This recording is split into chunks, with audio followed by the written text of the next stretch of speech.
Bonjour à tous, c'est Grande Loutre ou Jason, comme vous voulez. Petit retour rapide d'expérience sur le GR20 pour essayer d'être le plus objectif possible. Je me suis fait des petites notes et je vais suivre mes notes pour essayer, voilà, comme je dis, d'être le plus objectif possible. Si vous vous posez la question est-ce qu'il faut faire le GR20 ou pas, ma réponse de suite c'est non. Donc là, voilà, vous pouvez quitter la vidéo. Ensuite, si vous voulez un peu plus de détails, on va en parler. Donc on va commencer par ce qui va. Ce que j'ai apprécié, tout d'abord, c'est très joli. C'est pas le plus joli que vous pouvez trouver, mais c'est déjà très joli. Il y a des très beaux paysages. Le centre de la Corse, donc là où passe le GR20, est quand même bien épargné par l'humain. Il y a des très jolies forêts. Les pins Laricio, là, c'est les pins qui sont en Corse. On voit qu'ils n'ont pas été touchés depuis des centaines d'années. Il y a des très belles forêts, des très beaux arbres. J'ai été surpris même de voir pas mal de forêts, de bouleaux et de hêtres. Je pensais que c'était trop sec pour ça la Corse. Donc ça, c'était des très belles découvertes. Donc le chemin est très joli, même s'il n'est pas... il est très joli, mais il y a aussi beau ailleurs. Mais c'est très joli. Le chemin, il est un peu technique, donc c'est un peu challengeant, donc ça c'est sympa.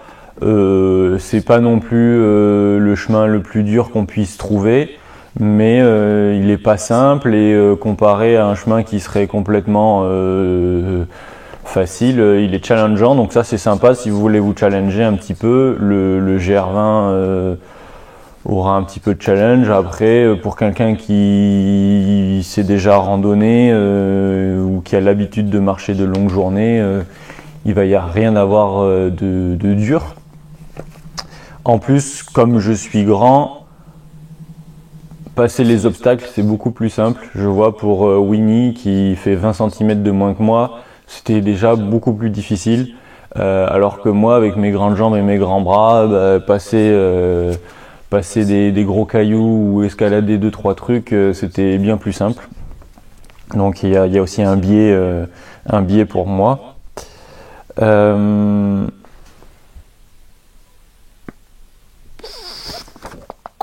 La météo, même si on était fin août, on n'a pas eu trop d'orage. La nuit, il faisait relativement doux, donc la nuit, quand je sortais de la tente juste avec une polaire, ça suffisait. Il n'a pas fait trop chaud non plus, comparé à ce qui pouvait être sur la côte ou en France pendant qu'on était en pleine canicule. Là, on était bien, à l'après-midi, on devait être à... Je sais pas mesurer, mais on devait être peut-être à 25, 20 tout le temps, donc c'était très agréable, mais pas froid. Peut-être un tout petit peu frais le matin, mais vraiment juste le temps de se lancer. Après, en 2 minutes, une fois qu'on commençait à marcher, le pull se faisait déjà sentir qu'il fallait l'enlever, quoi. Donc ça, c'était agréable. On s'est fait un petit peu arroser, mais c'était le soir, et puis ça permettait de garder un ciel qui était lavé le matin, et puis qu'il fasse pas trop chaud. Donc l'un dans l'autre, c'était bien agréable quand même de se faire un peu rincer de temps en temps. Je crois qu'on a eu une après-midi où on a vraiment marché sous la pluie. Bon, c'était pas le bout du monde.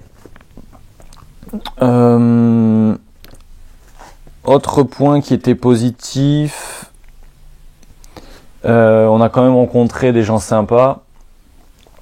Alors bien sûr il y a trop de monde, mais on a pu rencontrer des gens sympas, et le fait qu'on soit plus ou moins bloqué toutes les après-midi dans le refuge, parce que doubler les étapes c'est pas forcément simple pour des gens qui sont pas habitués à marcher. Donc là, Charlotte, doubler toutes les étapes, c'était pas concevable pour elle. Puis on avait envie d'un peu de profiter. On s'était dit qu'on n'allait pas le faire, on n'allait pas faire la course. Donc du coup, on arrivait assez tôt dans les refuges, vers 13, 14, 15 heures, et après Bon, on avait toute l'après-midi à rien faire, mais du coup ça nous a permis de rencontrer des gens très sympas. Donc ça c'est un point positif. Si vous voulez rencontrer d'autres gens, ben le GR20 c'est vraiment le sentier à faire pour rencontrer d'autres gens. Et enfin, dernier point positif, c'est que on a été très agréablement surpris. Bon, c'est sûr, comparé au refuge, dont je parlerai après, on a été très agréablement surpris de certains endroits qui étaient tenus par des privés et non pas par le parc naturel régional, de l'accueil, je pense notamment à la bergerie de Tola, si je me dis pas de bêtises, où vraiment c'était un coin super calme, un accueil parfait et des très bons produits. On n'a pas fait beaucoup d'autres auberges, mais de ce qu'on nous a entendu, c'est globalement des très bons accueils qui sont faits dans les bergeries. Voilà pour les points positifs. Je ne mettrai pas dans les points positifs le fait qu'on ait accès à des toilettes et à des douches tous les jours. Parce que j'étais parti sans penser qu'on allait y avoir accès. Et c'est pas un de mes critères qui fait qu'une randonnée va être bien ou pas. Voilà. Alors, ce qui ne va pas, au contraire de faire des rencontres sympas, il y a trop de monde. Et il y a trop de monde qui n'est pas bien élevé. C'est même pas une question de connaître la montagne, c'est juste une question de respecter les autres. Donc ça, dès qu'on commence à être nombreux, ça veut dire qu'il y a des gens qui sont là, peut-être pour des mauvaises raisons, je ne sais pas. Mais voilà, comme j'ai pu en parler déjà, c'est que le matin, je conçois tout à fait qu'on veuille se lever très tôt pour partir en randonnée. Et d'ailleurs, je pars pas tard. Mais quand on se lève à 4 heures du matin, c'est quand même une horaire où normalement pas mal de monde dort. Et quand on se lève à ces heures très tôt, on respecte le sommeil des autres, on fait pas de bruit, on met pas les lumières à fond et on essaye de démonter le matériel assez rapidement et après d'aller ailleurs déjeuner ou faire autre chose, enfin, pour pas embêter les gens, quoi. C'est une question de bon sens, c'est même pas une question d'être un bon randonneur ou d'avoir de l'expérience ou quoi. Si on est au camping, c'est pareil. Si on est dans une auberge de jeunesse, c'est pareil. Quand on part très tôt ou quand on arrive très tard, on fait pas de bruit. Et bon, le bruit qu'on est obligé de faire pour monter, démonter la tente, il n'y a pas de problème. Mais après, voilà, on gueule pas pendant 1h30 au milieu des tentes alors qu'il est 4 heures du matin, quoi. Donc ça, j'ai pas beaucoup apprécié. Et ça arrivait quand même relativement souvent parce qu'il y a une promiscuité sur les endroits de bivouac qui est énorme. C'est-à-dire qu'on est tous les uns à côté des autres, il y a une énorme promiscuité. On n'a pas campé ailleurs que dans les zones de bivouac parce qu'on voulait pas tenter de se prendre une amende. Dans les faits, même les gardiens de refuge qui sont censés vérifier que tout le monde a bien réservé et payé sa place, en 11 nuits, on a été vérifié qu'une seule fois. Donc même les gens qui sont censés contrôler sur des zones qui sont quand même assez restreintes ne le font pas. Donc je pense que c'est à vos risques et périls, mais je pense que le bivouac sauvage est peut-être à faire de temps en temps pour un GR20 si vous voulez y aller, parce que en respectant bien sûr toutes les règles de ne pas laisser de traces, mais c'est tout à fait possible, je pense, même s'il y a très peu d'emplacements, hein, faut être clair là-dessus. Il faut avoir une petite tente et il y a très peu d'emplacements, mais il y en a qui le font. On en a croisé même le matin qui se levaient à 9h alors qu'ils n'étaient pas sur une aire de bivouac et personne ne leur a rien dit, donc même dans une zone très fréquentée. Nous on l'a pas fait, mais je pense que ça pourrait être fait parce que personne ne contrôle et même on était tellement pas contrôlé qu'on se disait en fait on va arriver à un refuge sans avoir réservé, on va planter la tente et de toute façon personne ne nous contrôlera. Mais c'est un risque à prendre, mais 9 fois sur 10 vous serez pas épinglé.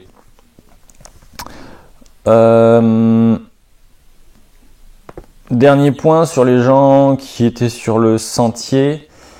Sur le GR20, il y a comme une hystérie générale sur le fait d'aller vite. Alors, je pense que c'est parce que le GR20 il est vendu comme un sentier qui est le plus dur d'Europe, ce qui n'est pas du tout le cas. Et donc du coup, les gens qui partent là-dessus, c'est vraiment des gens qui veulent se challenger ou peut-être un petit peu des compétiteurs ou quoi. Il y a finalement assez peu de gens qui le font juste pour le faire et pour profiter de la montagne. Enfin, j'ai l'impression du moins que toutes les conversations, c'est ah oui, mais là je vais doubler cette étape-là, je vais aller plus vite, machin. Là ça roule pas, là machin. Comme si c'était des ultra trailers en fait tout le temps. Et ça, je trouve que c'est assez aussi encouragé par le fait que il y a pas beaucoup d'emplacements qui sont corrects. Donc tout le monde a envie d'arriver pas trop tard l'après-midi pour avoir un emplacement correct pour dormir bien le soir. Donc il y a un peu cette hystérie générale de qui va à quelle vitesse et c'est pas reposant quoi. Ah oui, Helmut. Ensuite, ça c'est un problème sans lettres. C'est que les étapes sont assez courtes. Donc on se retrouve, si on part à 6, 7 ou 8 heures le matin, on se retrouve à 13, 14 ou 15 heures à arriver. Alors c'est bien pour pas prendre les orages sur la tête, mais sans marcher trop vite, les étapes sont très vite faites et en fait on passe le plus clair de son après-midi à attendre, à rien faire. Donc ça c'est un peu dommage et vu qu'on n'a pas le droit de camper là où on veut, on peut pas faire des étapes et demie, sauf un petit peu dans le sud parce qu'il y a des auberges un petit peu, mais le découpage est fait pour des gens qui sont quand même relativement lents. Bon, ça c'est un problème sans en être un. Et pour des personnes qui marchent mais sans plus, doubler les étapes c'est déjà un petit peu trop long. Enfin, parfois c'est un petit peu trop dur. Pour ma part, les fois où on a doublé, ça m'a pas posé de problème, mais je vois Charlotte qui est une randonneuse normale. Quand on doublait les étapes, elle le sentait quand même bien. Mais bon, ça à la limite, c'est anecdotique. Le problème avec les bivouacs, j'en reviens parce que c'est le nerf de la guerre, c'est qu'ils sont payants. Ils sont payants 7 € si on réserve, au moins 24 heures à l'avance, et c'est 12 € si on réserve pas. Déjà, payer pour dormir en montagne, moi j'ai vu ça que en Corse. Même en Suède, qui est un pays très cher, sur la Kungsleden où j'avais accès à toutes les commodités, de souvenirs, si je campais, c'était pas payant. Enfin, je crois que c'était anecdotique, c'était pas ce prix-là. Et j'avais quand même accès à toutes les commodités. Faudrait que je vérifie cette information-là, mais je crois que c'est le seul endroit où vraiment j'ai vu qu'il fallait payer. Et en plus, qu'on prenne une douille quasiment le double si on réserve pas. Alors après, j'ai compris pourquoi ils ont mis ce système en place. C'est que il semblerait que il y ait beaucoup de gardiens de refuge qui gardent la monnaie dans leur poche et qu'ils ne déclarent pas au parc naturel régional. Du coup, le parc naturel régional a mis ce système de réservation en place pour éviter aux personnes qui gèrent les aires de bivouac d'avoir trop de liquide dans les mains. Et il est bien marqué partout, demandez votre ticket quand vous n'avez pas réservé votre emplacement et que vous payez sur place. Ce qui a été toujours le cas, on m'a toujours donné le ticket, sauf une fois, alors que je l'avais demandé. Donc les 24 € pour nous deux, parce que c'est 12 € par personne si on n'a pas réservé, ils sont allés dans la poche de la personne qui gère les bivouacs de cet endroit-là. Donc ça, c'est absolument scandaleux. Voilà, parce que on paie pas les gens, on paie les commodités, les gens sont déjà payés. L'argent, il va au parc naturel régional quand on paie un bivouac. C'est pas comme quand on achète de la nourriture où là, ça va au gardien qui gère la nourriture. Parce qu'à chaque fois, il y a deux gardiens. Le gardien pour les emplacements et le gardien pour la nourriture. Enfin, à peu près tout le temps.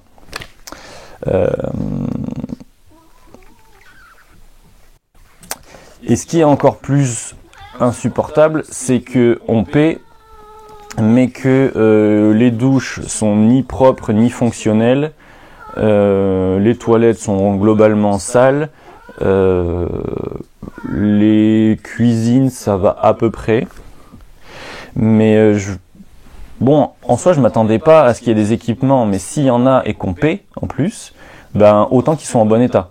Sinon c'est qu'on profite de nous, parce que il y a 30 000 personnes par an qui font le GR20, à 7 € minimum la nuitée, pour ceux qui ont leur tente, parce que si on n'a pas notre tente, ils peuvent nous louer des tentes mais c'est plus cher, ou carrément dormir dans les refuges c'est encore plus cher.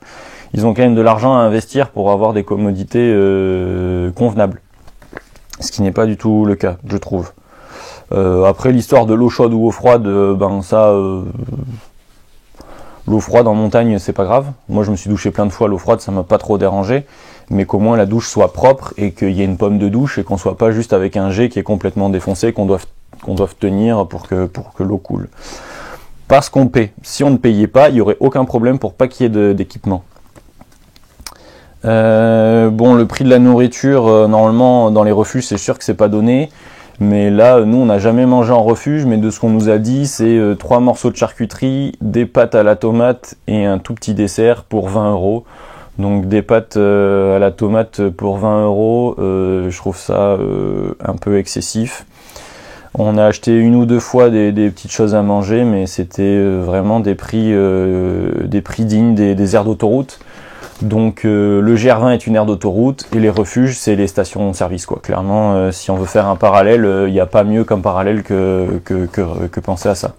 Si le budget n'est pas votre problème, n'est pas un problème pour vous, ça ira. Oui, Helmut aussi a fait le GR20. Donc ce que j'ai trouvé, c'était que globalement, avec l'accueil qui nous était fait en plus dans les refuges, en majorité, on va pas généraliser, mais en grande majorité, c'est que le randonneur est un touriste qui a de l'argent à nous donner et le service il est juste minimum pour qu'il nous donne son fric quoi. Donc ça fait un peu usine à fric. Souvent les gardiens ils nous prennent pour des idiots parce qu'on n'est pas des locaux, ils sont pas très accueillants. Alors bien sûr il y en a qui ont été accueillants, mais c'est quand même relativement rare. Ils nous prennent toujours de haut, et pour des gens qui vivent du tourisme, je trouve pas ça correct, parce que ben nous indirectement on les fait vivre et ils nous reçoivent mal. Donc à la limite, si on n'aime pas les touristes, on travaille pas dans le tourisme quoi. Enfin, moi si je répondais mal à tous les gens qui viennent me demander des sacs à dos, je pense que j'en vendrais beaucoup moins quoi. Si j'envoyais chier tout le monde, enfin bon, c'est un minimum dans ma tête, mais bon pour eux apparemment c'est pas évident, donc ça j'ai pas beaucoup apprécié non plus.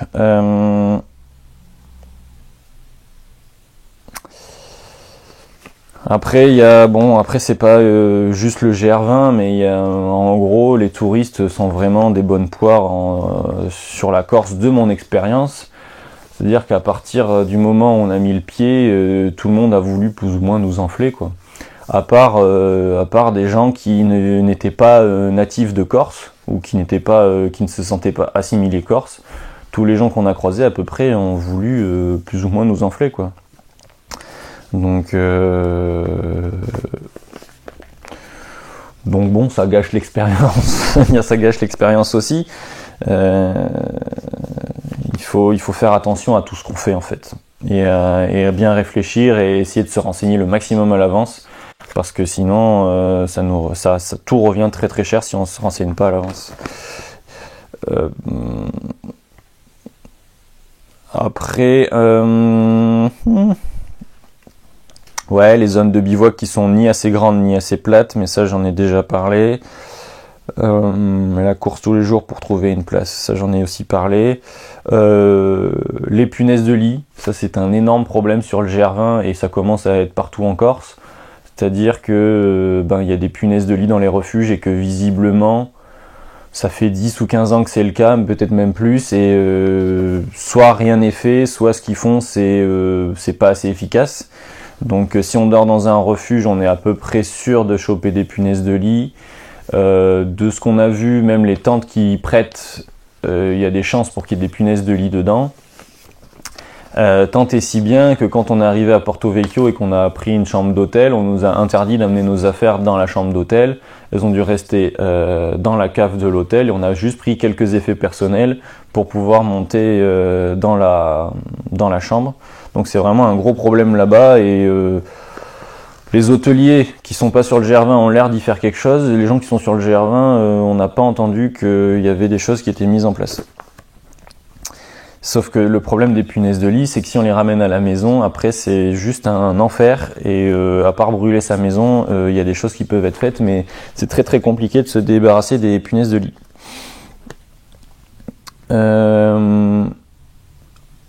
Avec tout ça, on n'a pas du tout l'impression d'avoir un sentiment de liberté sur le GR20, parce que c'est une autoroute, on est là pour donner son argent en gros, et je me suis pas du tout senti libre, je me suis senti juste dans un tunnel où je devais avancer et faire exactement ce qu'on me disait, et la notion de liberté qui est propre à la randonnée, où on fait un petit peu la journée qu'on veut, où on campe un peu où on veut, où on peut prendre plus ou moins les chemins qu'on veut, ben là-bas c'est pas du tout le cas, et donc rien que pour cette raison, le sentiment de liberté, il n'existe pas là-bas, et ça me fait ne pas le recommander.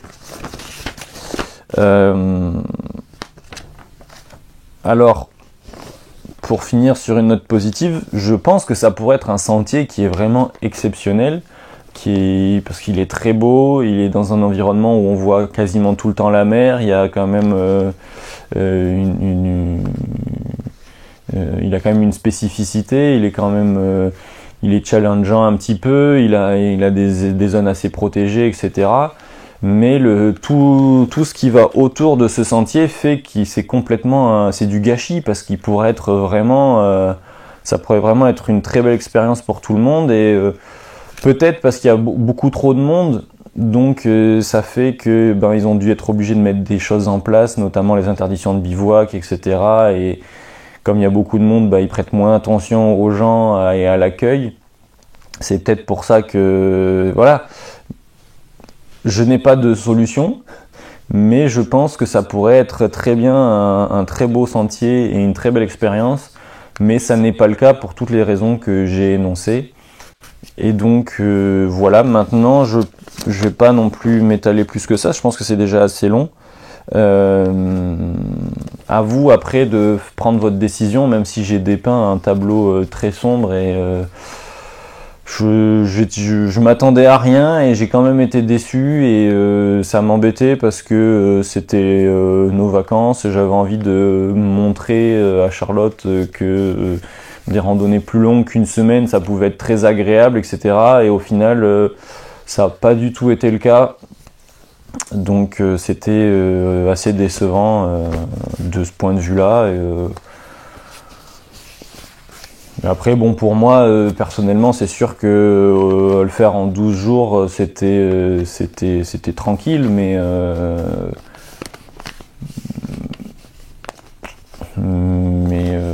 c'était même pas le problème, quoi. C'était même pas le problème.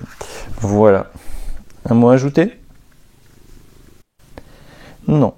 Le dernier mot à ajouter, c'est que si vous avez 15 jours à dépenser, dépensez-les dans les Pyrénées ou dans les Alpes, ou je sais pas, aller quelque part ailleurs, quitte à prendre l'avion, autant aller sur la Kungsleden, ou je sais pas, un endroit où en Europe ça sera beaucoup plus sympathique, parce que je trouve que à budget et à temps dépensé équivalent, bon, les Pyrénées, c'est sûr que c'est mes montagnes préférées, les montagnes de cœur, mais en 15 jours dans les Pyrénées, vous pourrez bien plus expérimenter ce que c'est vraiment de la randonnée en itinérance et en liberté, ou dans les Alpes que je connais moins, mais il semblerait que ce soit quand même encore le cas dans certains secteurs. Je trouve ça plus judicieux de dépenser son temps et son argent dans d'autres endroits. Et si après carrément vous voulez prendre un petit peu l'avion, pourquoi pas aller dans les Balkans, aller dans les Carpates, ou aller carrément en Suède ou en Norvège, où les chemins sont moins fréquentés et où les paysages, à partir du moment où il y a plus d'humains, les paysages sont quand même la plupart du temps magnifiques. Donc voilà, c'était mon petit mot de la fin